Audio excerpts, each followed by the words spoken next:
Hello friends, welcome to focus study. आज है 29 मई 2020 और आज हम डिस्कस करेंगे 29 मई का द हिंदू न्यूज़पेपर। अगर आप फर्स्ट टाइम हमारे यूट्यूब चैनल पे आ रहे हैं तो चैनल को सब्सक्राइब कर सकते हैं और जब भी सब्सक्राइब करें बेल बटन को जरूर प्रेस करें ताकि वीडियोज़ के रेगुलर नोटिफिकेशन आपको मिलते रहें। सबसे पहले आज के क्वेश्चन देख लेते हैं। आज का पहला क्वेश्चन है, recently Chamba tunnel has been inaugurated in which state. Recently Chamba tunnel को किस स्टेट में इनॉग्रेट किया गया है?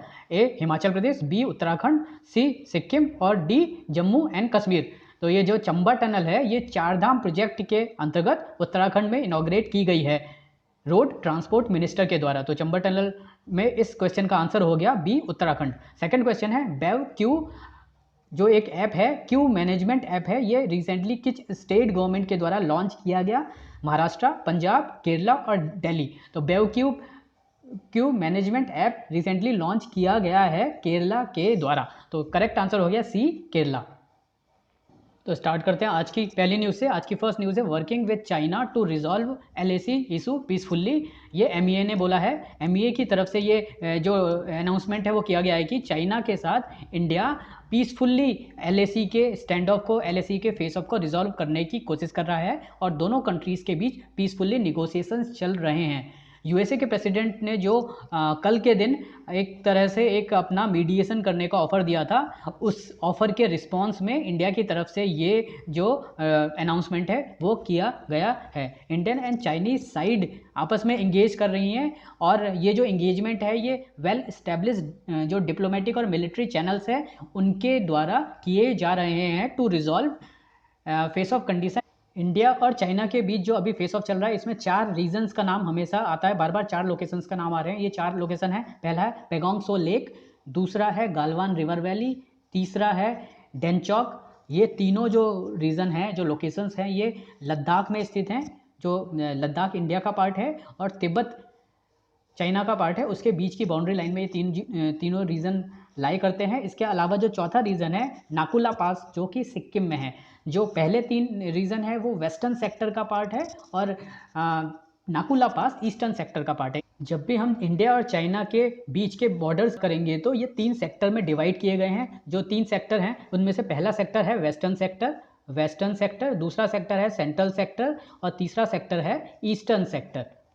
तो वेस्टर्न सेक्टर में जम्मू कश्मीर का एरिया आता है और अभी अगर हम लेटेस्ट मैप के इंडिया की बात करें तो जो लद्दाख का एरिया है वो चाइना के साथ बॉर्डर बनाता है पूरे वेस्टर्न सेक्टर में। जो सेंट्रल सेक्टर है इसमें 2 स्टेट्स चाइना के साथ बॉर्डर बनाते हैं, हिमाचल प्रदेश और उत्तराखंड। और जो ईस्टर्न सेक्टर की अगर हम बात करें तो इसमें भी 2 स्टेट हैं, सिक्किम और अरुणाचल प्रदेश। वेस्टर्न सेक्टर में इंडिया की बाउंड्री कहलाती है LAC, ईस्टर्न सेक्टर में इंडिया की बाउंड्री कहलाती है मैकमोहन लाइन।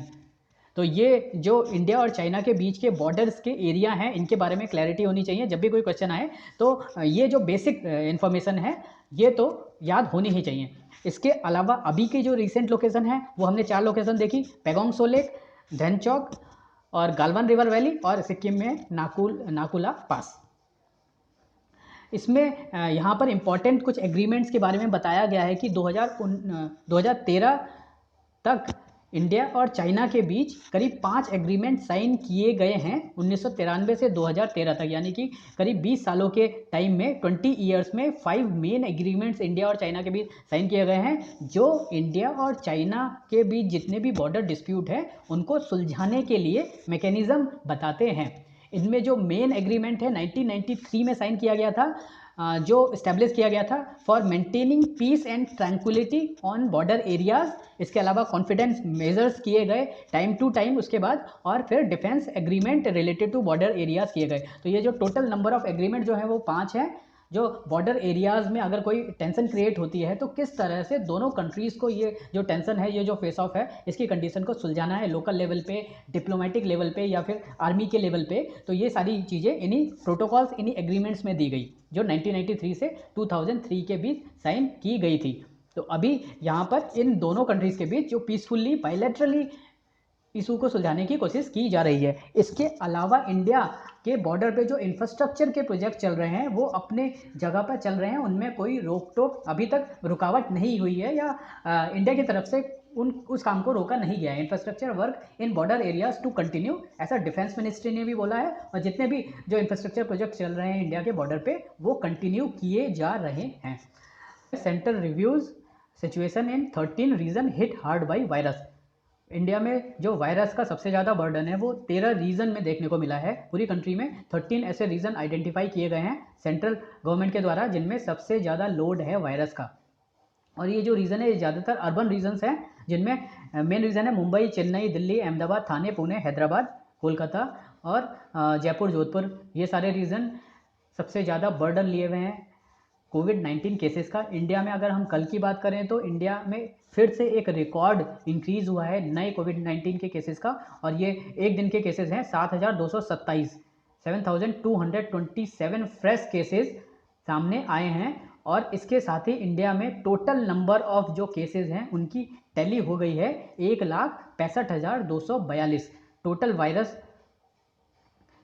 से इन्फेक्टेड लोगों की जो संख्या है 1,65,000 से ज़्यादा हो गई है। और इसके साथ ही इंडिया ने टर्की को क्रॉस कर दिया है और एशिया में इंडिया सबसे ज़्यादा केसेस के साथ सबसे ऊपर आ गया। तो इंडिया में जो वायरस का प्रॉब्लम है वो लगातार बढ़ता जा रहा है। जो total number of infected cases है वो लगातार बढ़ते जा रहे हैं। India now has highest number of cases in Asia surpassing tally of Turkey. और यहाँ पर जो ग्राफ दिया गया है वो बता रहा है कि किस स्टेट्स में किस लेवल की जो टेस्टिंग है वो की जा रही है। अगर हम नंबर ऑफ टेस्ट पर 1000 पॉपुलेशन देखें तो महाराष्ट्र, राजस्थान और तमिलनाडु, इन 3 स्टेट्स में टेस्टिंग काफ़ी ज़्यादा की जा रही है। और गुजरात, दिल्ली और मध्य प्रदेश में टेस्टिंग की जो दर है वो काफ़ी कम कर दी गई है पिछले कुछ दिनों में। तो 21 मई से 27 मई का ये जो एक हफ्ते का डेटा है इसमें एमपी की टेस्टिंग तो सबसे ज़्यादा कम है, उसके बाद दिल्ली की टेस्टिंग, उसके बाद गुजरात की टेस्टिंग पिछले कुछ दिनों में काफ़ी कम हुई है, और दिल्ली में भी काफ़ी कम टेस्टिंग की जा रही है। तो ये कुछ डेटा दिए गए हैं टेस्टिंग के रिगार्डिंग। नेक्स्ट न्यूज़ है डोंट चार्ज माइग्रेंट्स बस और ट्रेन फेयर से सुप्रीम कोर्ट। सुप्रीम कोर्ट ने रेलवे और स्टेट गवर्नमेंट को बोला है कि जो माइग्रेंट्स से रेल का किराया और बस का किराया वसूला जा रहा है, लॉकडाउन में जितने भी माइग्रेंट्स अपने घर जाना चाह रहे हैं तो उनसे जो किराया वसूला जा रहा है वो किराया वसूला नहीं जाना चाहिए। ऐसा सुप्रीम कोर्ट ने एक तरह से ऑर्डर दिया स्टेट गवर्नमेंट और रेलवे को। सुप्रीम कोर्ट ने डायरेक्ट किया स्टेट को कि जिस स्टेट से लोग जा रहे हैं, जिस स्टेट से माइग्रेंट्स अपने घरों को जा रहे हैं और जिन स्टेट्स में उनके घर हैं, उन दोनों स्टेट्स को मिलकर टोटल किराए का बर्डन झेलना चाहिए। उन दोनों स्टेट्स को टोटल किराया देना चाहिए रेलवे को। इसके अलावा जिन माइग्रेंट्स की ट्रेन कैंसिल हो गई है उन लोगों के लिए शेल्टर की व्यवस्था, वहाँ पर उन लोगों के ठहरने की व्यवस्था, या फिर खाने की बात हो, अगर पानी की बात हो, तो स्टेट गवर्नमेंट की रिस्पॉन्सिबिलिटी है कि ऐसे माइग्रेंट्स को शेल्टर, फूड और वाटर प्रोवाइड की जाए। सुप्रीम कोर्ट ने जो प्रोसेस है माइग्रेंट्स लेबर्स के रिलीफ की उसको स्पीड अप करने के लिए बोला है। जो भी ट्रेन जर्नी की जा रही है उनमें ट्रेन के दौरान, जर्नी के दौरान जो भी खाने की और ड्रिंकिंग वाटर की व्यवस्था है वो ट्रेन के द्वारा की जाए। बस जर्नी के केस में स्टेट रिस्पॉन्सिबल होगा फूड और वाटर के लिए। और अगर जो माइग्रेंट जा रहे हैं उनका प्रॉपर रजिस्ट्रेशन करवाया जाना चाहिए, और रजिस्ट्रेशन के बाद माइग्रेंट्स को अपने घर जाने की जो फैसिलिटी है वो स्टेट गवर्नमेंट के द्वारा प्रोवाइड की जाए। State should simplify and speed up process of registration of migrant worker, और after registration they should be allowed to board trains और बसेज एट द अर्लीस्ट। इसके अलावा जब भी माइग्रेंट्स अपने घरों को पहुंच जाते हैं, अपने नेटिव स्टेट्स में पहुंच जाते हैं, तो वहां पर ट्रांसपोर्ट की व्यवस्था, हेल्थ की स्क्रीनिंग और अदर जो फैसिलिटीज़ माइग्रेंट्स को दी जानी है वो फ्री ऑफ कॉस्ट होनी चाहिए। और इसके साथ ही एक हेल्प कियोस्क भी क्रिएट किया जाना चाहिए और स्टेट गवर्नमेंट के द्वारा बनाया जाना चाहिए जो माइग्रेंट्स वर्कर को हेल्प कर सके। तो ये जो पूरा मुद्दा है ये सुप्रीम कोर्ट में चल रहा था, और सुप्रीम कोर्ट में कोई अलग से पेटिशन फाइल नहीं की गई थी। ये जो मुद्दा है इसमें सुप्रीम कोर्ट ने सुओ मोटो कार्रवाई की थी। 3 जजेस की बेंचेस थी जिसमें सुओ मोटो कार्रवाई की गई थी सुप्रीम कोर्ट के द्वारा। और अब सुप्रीम कोर्ट ने government, state government, central government को ये बोला है कि माइग्रेंट्स को जो सुविधाएं दी जानी है वो फ्री ऑफ कॉस्ट दी जाए, और गवर्नमेंट में जो कमियां हैं वो तुरंत दूर करके माइग्रेंट्स का जो अभी का हाल है उसको इम्प्रूव करना चाहिए गवर्नमेंट को, और जितने भी लैप्सेस गवर्नमेंट की तरफ से हुए हैं उसको तुरंत के तुरंत इम्प्रूव किया जाए। सुओ मोटो क्या होता है? सुओ मोटो ऐसी कार्रवाई होती है जो सुप्रीम कोर्ट खुद से ही न्यूज़ के बेसिस पे कर सकती है। इसमें मीडिया रिपोर्ट्स के बेसिस पे या अखबारों में जो रिपोर्ट्स आती हैं उनके बेसिस पे सुप्रीम कोर्ट बिना किसी पेटिशन के किसी भी मुद्दे पर कार्रवाई कर सकती है। और उसके बेसिस पे अपने ऑर्डर पास कर सकती है। तो इस केस में भी सुप्रीम कोर्ट ने सुओ मोटो कार्रवाई की, जो एक अच्छा स्टेप, एक पॉजिटिव स्टेप माना जा सकता है। नेक्स्ट न्यूज़ है पेज नंबर 8 पे। पेज नंबर 8 पे यहाँ पर एक ऐप के बारे में दिया गया है जो हमने क्वेश्चन में भी देखा था। बैव क्यू ऐप एक वर्चुअल क्यू ऐप है जो केरला गवर्नमेंट के द्वारा लॉन्च किया गया है। अभी रिसेंटली केरला ने ये पर्टिकुलर ऐप लॉन्च किया है। BevQ the much anticipated virtual queue management app for hassle free purchase of liquor with e token in Kerala. तो ये जो ऐप है इसका पर्पज़ क्या है? ये लिकर परचेज और सेल के लिए लॉन्च किया गया है केरला गवर्नमेंट के द्वारा। इसका जो पहले दिन का रिस्पांस है वो काफ़ी ज़्यादा डिजास्ट्रस आया है, बिकॉज काफ़ी ज़्यादा इसमें लूप होल मिले हैं। लेकिन ये क्वेश्चन इंपॉर्टेंट बन सकता है कि बेव क्यू ऐप किस स्टेट गवर्नमेंट के द्वारा लॉन्च किया गया है। तो ये केरला गवर्नमेंट ने लिकर परचेज के लिए लॉन्च किया है, ताकि लोगों की जो भीड़ है वो लिकर शॉप से में ना रहे और वो इस ऐप के थ्रू लिकर परचेज कर सकें। बेव क्यू ऐप। नेक्स्ट न्यूज़ है इंडिया वैक्सीन ट्रायल्स लाइकली इन अक्टूबर। अब इंडिया में कोरोना वायरस से रिलेटेड जो वैक्सीन्स हैं उनके बारे में काफ़ी रिसर्च के काम किए जा रहे हैं। हमने जैसे पढ़ा था, दो इम्पॉर्टेंट इंडिया की कंपनीज़ हैं। एक प्राइवेट कंपनी है भारत बायोटेक के नाम से, जो हैदराबाद बेस्ड कंपनी है, जो एक इंटरनेशनल कोलैबोरेशन में वैक्सीन के डेवलपमेंट का काम देख रही है। और इसके अलावा सीरम इंस्टीट्यूट ऑफ इंडिया है जो ऑक्सफोर्ड यूनिवर्सिटी के साथ मिलकर एक वैक्सीन के मास प्रोडक्शन के लिए काम कर रहा है। ये दो इंस्टीट्यूट इंपॉर्टेंट है। भारत बायोटेक हैदराबाद बेस्ड है और एक पुणे बेस्ड इंस्टीट्यूट है सीरम इंस्टीट्यूट ऑफ इंडिया। तो इन दोनों के द्वारा जो वैक्सीन डेवलपमेंट का काम है वो वर्ल्ड की बाकी कंपनीज और ऑर्गेनाइजेशन के साथ मिलकर किया जा रहा है। अभी हमने कुछ दिन पहले पढ़ा था serum institute of India Oxford university के साथ एक वैक्सीन पे काम कर रहा है, जिसका जो पहला ट्रायल है वो तो फेल हो गया था। वो पर्टिकुलर जो वैक्सीन है वो मंकी पर दी गई थी, लेकिन वो ट्रायल फेल हो गया क्योंकि मंकी को जब एक्सपोज किया गया कोरोना वायरस से तो वो इन्फेक्टेड हो गया। लेकिन सेकेंड ट्रायल में काफ़ी ज़्यादा जो पोटेंशियल हैं वो दिखे हैं इस वैक्सीन में, और इसके बाद ये माना जा रहा है कि अगर सक्सेसफुल होता है ह्यूमन ट्रायल इसका, तो मास लेवल पर इसका प्रोडक्शन किया जा सकता है। तो इंडिया में जो वैक्सीन के ट्रायल है, ह्यूमन वैक्सीन ट्रायल, ये अक्टूबर में स्टार्ट हो सकते हैं, ऐसा कहना है के विजय राघवन, जो हमारे प्रिंसिपल साइंटिफिक एडवाइजर हैं सेंट्रल गवर्नमेंट के Vijay Raghavan, principal adviser to government of India. Next news है India says open to dialogue with Nepal, ties on upswing. अब इंडिया ने नेपाल में जो कालापानी टेरिटोरियल डिस्प्यूट इंडिया और नेपाल के बीच चल रहा है उसके बारे में बोला है कि नेपाल के साथ इंडिया ये जो प्रॉब्लम है उसको सॉर्ट आउट करने के लिए बिल्कुल रेडी है, बल्कि हर नेबर के साथ जो बॉर्डर डिस्प्यूट है इंडिया उनको सॉल्व करने के लिए प्रतिबद्ध है और इंडिया उनको इगरली सॉल्व करना चाहता है। और जितने भी नेबर हैं उनकी म्यूचुअल सेंसिटिविटी और म्यूचुअल रिस्पेक्ट के साथ ये जो प्रॉब्लम है वो सॉल्व की जाएगी। अभी यहाँ पर कालापानी डिस्प्यूट इंपॉर्टेंट है तो हम इसके बारे में बात कर लेते हैं। कालापानी जो डिस्प्यूट है वो इंडिया और नेपाल के बीच है। ये जो लोकेशन है ये पिथौरागढ़ डिस्ट्रिक्ट जो उत्तराखंड में है वहाँ पर स्थित है। अगर हम इंडिया का मैप बनाएंगे तो यहाँ पर इस तरह से नेपाल का एरिया आता है और यहाँ पर ट्राई जंक्शन है जो इंडिया, नेपाल और चाइना के बीच का एरिया, यहाँ पर स्ट्रेटेजिक पोजीशन पर कालापानी स्थित है। ये जो एरिया है यहाँ का जो लिपुलेक पास है वो इंडिया के द्वारा एडमिनिस्टर किया जाता है और यहाँ पर ITBP 1962 के बाद से एडमिनिस्ट्रेशन इस पूरे एरिया का देख रही है। रिसेंटली इंडियन गवर्नमेंट के द्वारा जो एक कैलाश मानसरोवर के लिए एक शॉर्टकट रूट बनाया गया, एक रोड बनाई गई जो कैलाश मानसरोवर का जो रूट काफ़ी ज़्यादा शॉर्ट कर देता है, उसके डिक्लेरेशन के बाद, उसके अनाउंसमेंट के बाद नेपाल की तरफ से काफ़ी ज़्यादा प्रोटेस्ट देखा गया।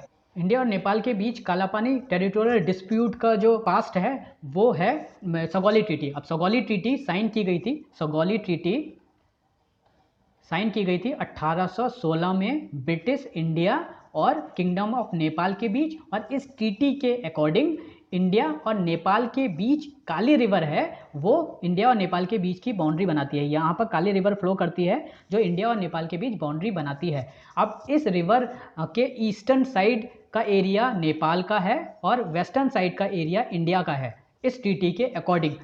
यहाँ पर इस रिवर का जो ओरिजिन पॉइंट है उसमें क्लैरिटी नहीं है, और इसके अलावा ओरिजिन डिफरेंट होने के कारण, इसके अपर रिचेज में ट्रिब्यूटरीज होने के कारण ये पूरा कॉन्फ्लिक्ट बना हुआ है।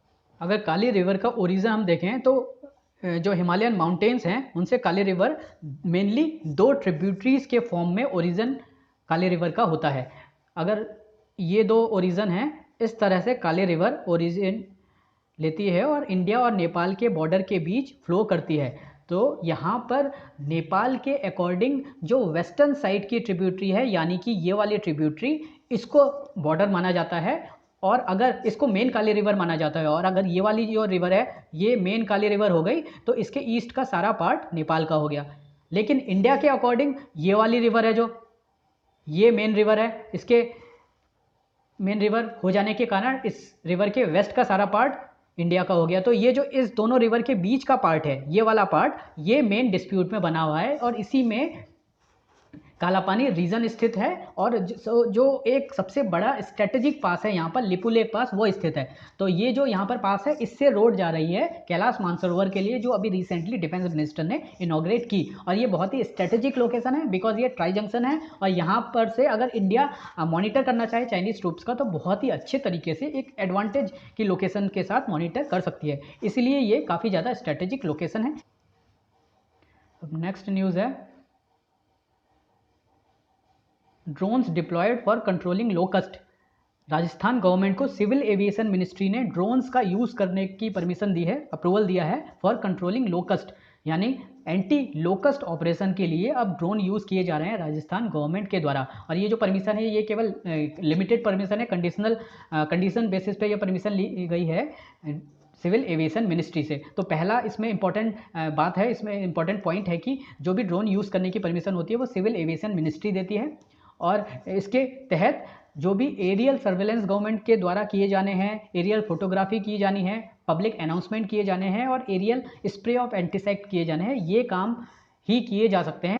तो ड्रोन केवल इन्हीं कामों के लिए यूज़ किया जा सकता है, कुछ कामों के लिए ड्रोन का यूज़ नहीं किया जा सकता। जैसे कि जो कंडीशन है वो है कि इको सेंसिटिव एरियाज़ के ऊपर ड्रोन को नहीं उड़ाया जा सकता, जैसे नेशनल पार्क और वाइल्ड लाइफ सेंचुरीज़ के ऊपर इको सेंसिटिव एरिया है चूँकि ये, इसलिए इनके ऊपर ड्रोन्स को नहीं उड़ाया जाएगा। इसके अलावा सनराइज़ और सनसेट के बीच के टाइम में ही ड्रोन का यूज़ किया जा सकता है। वेदर कि अगर कंडीशन काफ़ी ख़राब हो, एडवर्स वेदर की कंडीशन हो, तो ऐसे टाइम में हैवी विंड के टाइम, हैवी रेन के टाइम, डस्ट स्टॉर्म के टाइम या लो विजिबिलिटी के टाइम भी ड्रोन का यूज़ नहीं किया जाता है। तो ये कुछ लिमिटेड कंडीशंस हैं जिनके बेसिस पे ड्रोन का यूज़ किया जाएगा राजस्थान के द्वारा। मेनली एंटी लोकस्ट ऑपरेशन के लिए इनका यूज़ किया जाना है।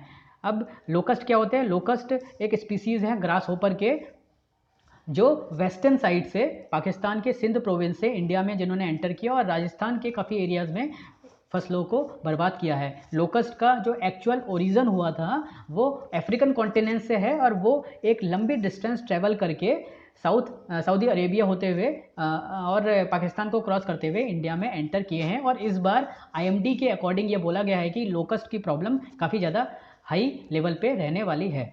लोकस्ट से रिलेटेड एक ऑर्गेनाइजेशन भी हमने देखा था, लोकस्ट वार्निंग ऑर्गेनाइजेशन, ये जोधपुर में स्थित है, ये इंपॉर्टेंट है। लोकस्ट वार्निंग ऑर्गेनाइजेशन का जो हेडक्वार्टर है वो जोधपुर में है। नेक्स्ट न्यूज़ है scrapping of RBI bond a blow to people.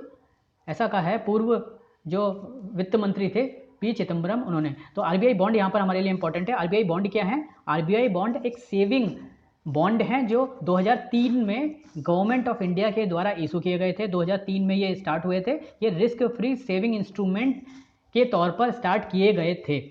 7.7% saving rate था अभी इनका करेंटली, और इनको RBI बॉन्ड या फिर गवर्नमेंट बॉन्ड भी कहा जाता है। लेकिन रिसेंटली अभी गवर्नमेंट ने इनको इनफेक्टिव करने या इनको एंड करने की बात कही है। 28 मई 2018 के बाद इनको क्लोज किया जाना है। तो इस बात को क्रिटिसाइज किया गया है जो वित्त मंत्री हैं उनके द्वारा। तो RBI बॉन्ड 2003 में स्टार्ट किए गए थे, ये इंपॉर्टेंट पॉइंट है। और जो करंट सेविंग रेट था इसका 7.75। तो ये दो जो पॉइंट है वो इस न्यूज़ आर्टिकल में इंपॉर्टेंट है। 2003 में इसकी स्टार्टिंग है और 7.75 अभी का सेविंग रेट था, और इसको बंद कर दिया गया है 28 मई 2020 से। इससे पहले भी गवर्नमेंट ने जो PPF के इंटरेस्ट रेट है वो कम किए थे, और उसके बाद स्मॉल सेविंग इंस्ट्रूमेंट को भी बंद किया था। उसके कारण से ये जो क्रिटिसिज्म है वो देखने को सामने आया है। नेक्स्ट न्यूज़ है वर्ल्ड पेज पे, China passes controversial Hong Kong law. तो फाइनली चाइना ने हांगकांग को कंट्रोल करने के लिए जो लॉ है वो अपनी पार्लियामेंट में पास कर लिया है। China's parliament on Thursday passed new legislation for Hong Kong that will for the first time empower Beijing to draft national security law for special administrative region of Hong Kong. तो हांगकांग का जो स्पेशल एडमिनिस्ट्रेटिव रीजन है उस reason में national security law को बनाने के लिए ये जो लॉ है चाइना की पार्लियामेंट ने पास कर दिया है। चाइना की जो पार्लियामेंट है उसका नाम है नेशनल पीपल्स कांग्रेस, जिसके द्वारा ये एक बड़ी मेजॉरिटी से लॉ पास किया गया है। इस लॉ का जो ऑफिशियल नाम है वो है एनपीसी। एनपीसी मतलब नेशनल पीपल्स कांग्रेस जो चाइना की पार्लियामेंट है। NPC decision on establishing and improving legal system and enforcement mechanism for Hong Kong administrative region to safeguard national security. तो नेशनल सिक्योरिटी की बात कह के चाइना ने हांगकांग को अपने कंट्रोल में ज़्यादा लेने की ये कोशिश की है। That will essentially empower parliament of China to draft new national security law for Hong Kong. तो हांगकांग से रिलेटेड जो भी नेशनल सिक्योरिटी लॉ हैं वो नए तरीके से चाइना अब पास कर सकता है, बना सकता है।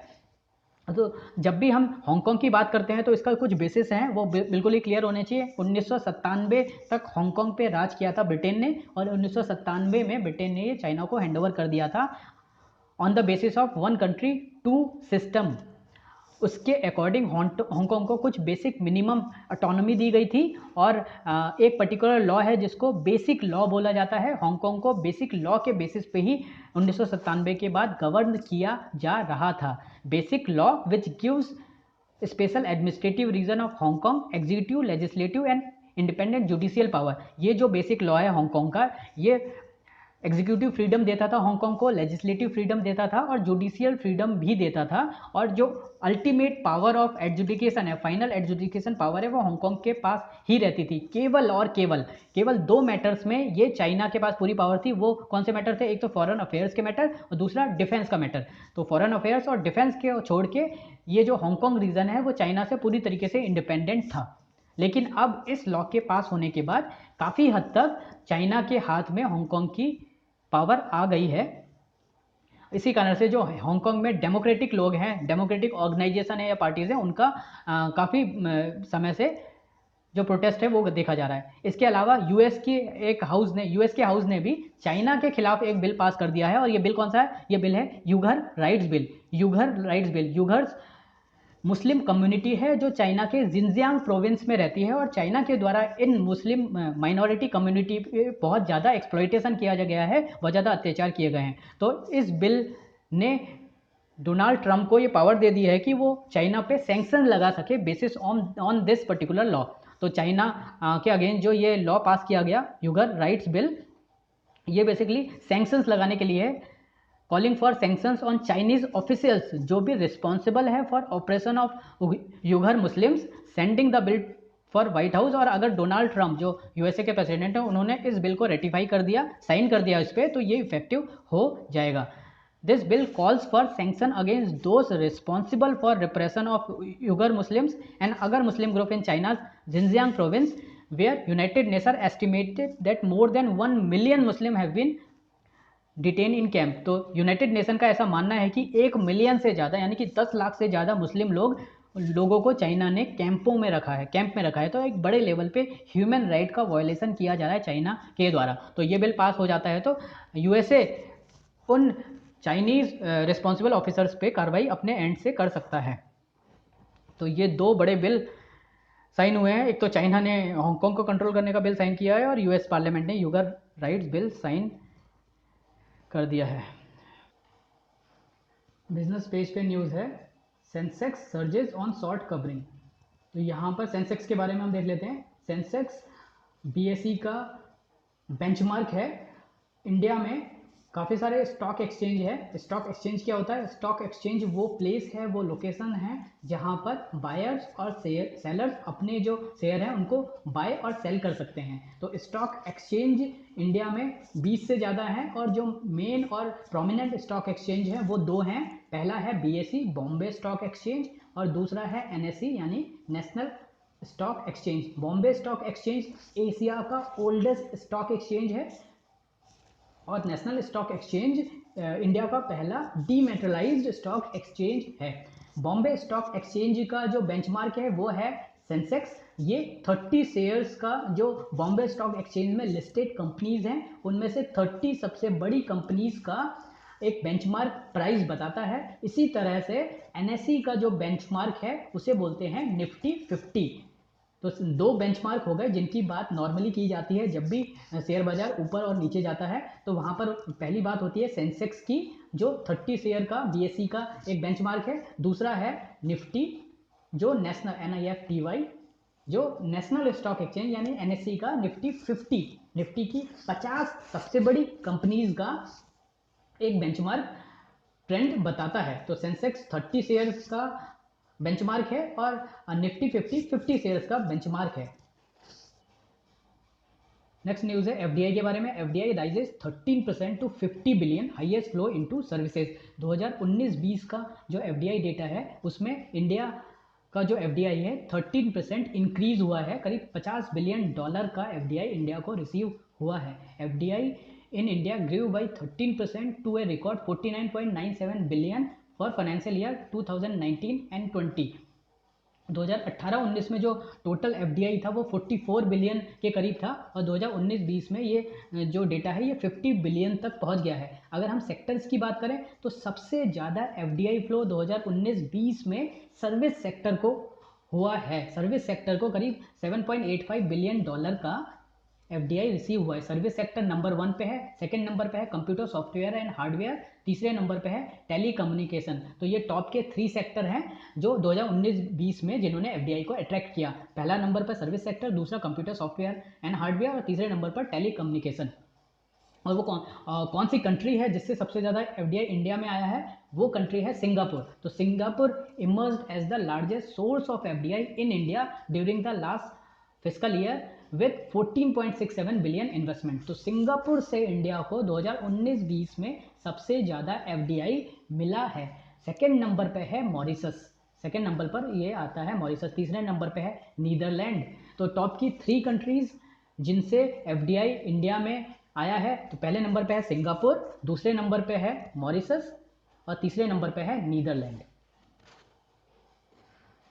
तो ये थे आज के न्यूज़ आर्टिकल्स। आई होप कि आपको पसंद आया होगा और अगर आपको पसंद आया है तो वीडियो को लाइक करें, शेयर करें, सब्सक्राइब करें और कमेंट भी करें। Thanks for watching.